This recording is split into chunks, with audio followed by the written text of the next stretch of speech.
You need to have 4 thumbnail sketch ideas.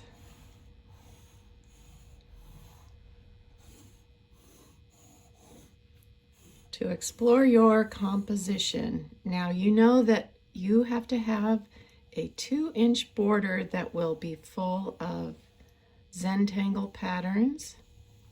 So you might as well sketch that in.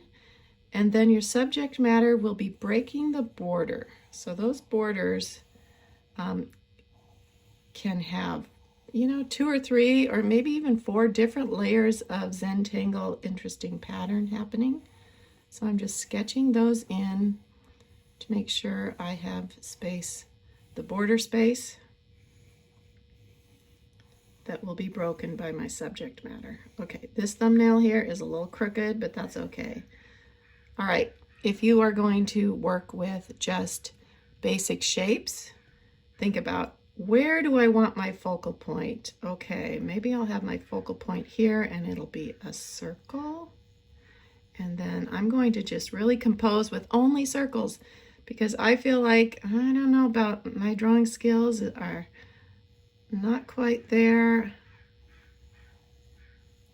Maybe this circle here will break the border. This is going to be my focal point, so I'll give it a little space, and I'll have one circle kind of hidden here, another circle breaking the border here, one breaking the border over here. Maybe it's going to be really big and it'll go behind things. 1, 2, 3, 4, 5. Yeah, but I have some room here for another one. This one will break the border there.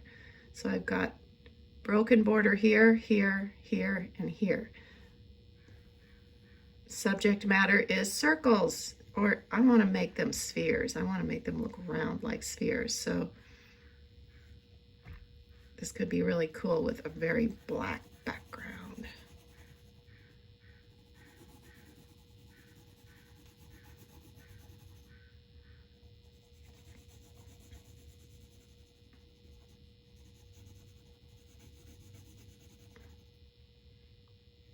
All right, I don't have to do all of the Zentangles or the shading patterns with ink on my thumbnail sketches. I'm just really thinking about composition.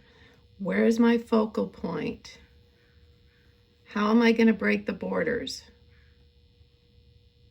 That's 1 down, 3 more to go. Okay, getting back to this. Here's an idea. It's a thumbnail sketch that combines basic shapes. So, if you feel like drawing some kind of animal is beyond your skill level, I would choose basic shapes. So, focus on either one basic shapes or combine them. This one has a lot of different basic shapes. Focal point is clearly here. It's the area with the highest contrast, a really light circle around a super dark triangle. Then we have a cylinder, other spheres, and another triangle. It's breaking the border on all 4 sides. And I've just indicated a little bit about some of the Zentangle that will be in the border. There'll be a lot of Zentangle out in here of various patterns, and then maybe one basic checkerboard in here. And then a medium value background. So this is as developed as your thumbnail sketches need to be. I want to stress that you don't have to do all of the intricate Zentangles while you're doing thumbnail sketches, because you're really just trying to figure out your composition and your basic values. Okay, so if you're ready to try an animal, I found this picture of my cat Rosie. I think it would work really nicely because her basket could be breaking the border on 3 of the sides. Have it come out here like this, and then make a space for the cat sitting in there. You could break the border up here too, the handle. So thumbnail sketch with the cat. Okay, so her head could fit in here. Ooh, maybe one ear could come up, break the border there. Barely break the border there. Okay, and then the body in here. So this could work nicely for breaking the border having an animal as my subject. The basket could also have some really cool ink shading techniques.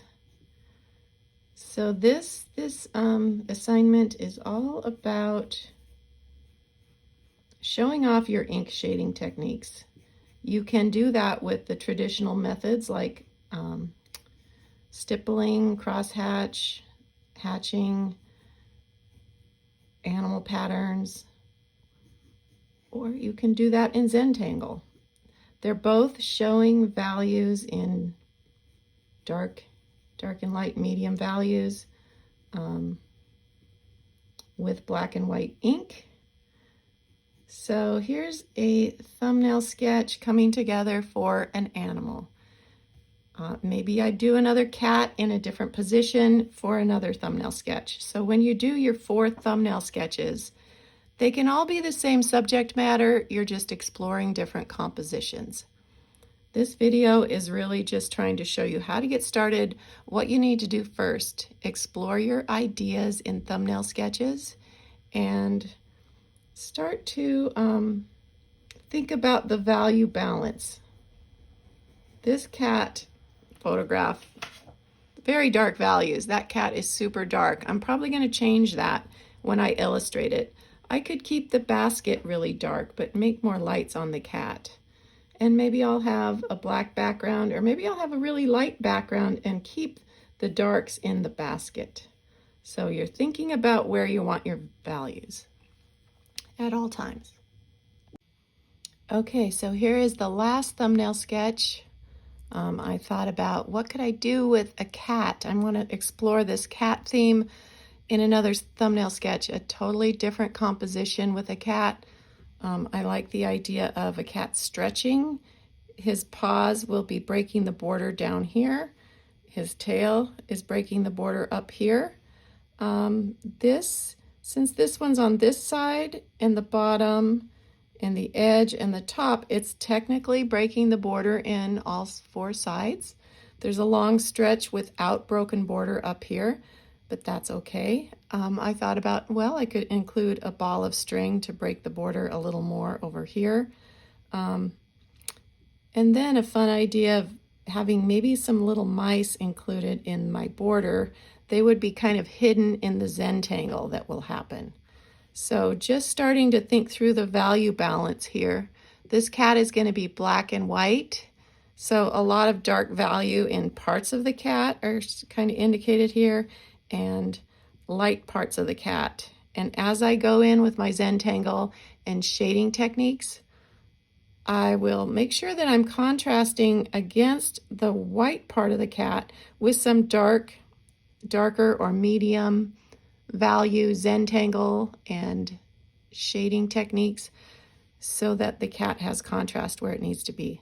The focal point is going to be the face of the cat. Anytime you have an animal or person with eyes, that usually becomes a focal point. So you got to think about where you want that to be on your format. And then there'll be some lines of Zentangle radiating out in the background to highlight and bring attention to the focal point.